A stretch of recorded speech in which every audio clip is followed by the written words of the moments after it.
Il y a urgence à agir pour chacun d'entre nous à notre échelle. En tant que paysagistes dans l'espace urbain dense, nous devons penser à 3 éléments fondamentaux. Le sol, l'eau, la végétation. Ça a l'air tout simple quand on dit ça, mais en fait, le sol, si on n'y prend pas garde, nous allons piller les terres agricoles aux alentours de Paris et aux alentours des grandes métropoles pour les importer en ville. Nous devons réfléchir à la mise en œuvre de sols composés à partir de déchets végétaux. Ce sont des éléments auxquels nous réfléchissons actuellement au sein de l'agence. Deuxièmement, l'eau.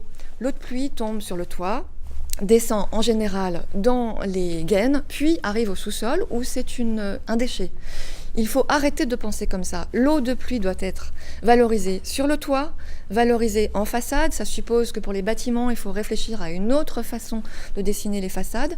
Puis enfin, une fois qu'elle est au sol, on peut l'utiliser pour la végétation et nourrir les arbres et les végétaux. Enfin, la végétation. Arrêtons de faire du vert sans penser à sa pérennité.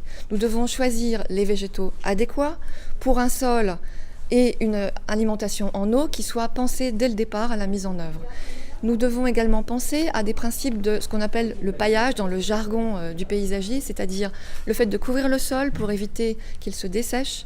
Et là-dessus, nous réfléchissons également à des systèmes de paillage vivants, parsemis, qui effectivement évitent le dessèchement, mais amènent également de la biodiversité. Chacun à son échelle, nous devons agir pour augmenter cette biodiversité.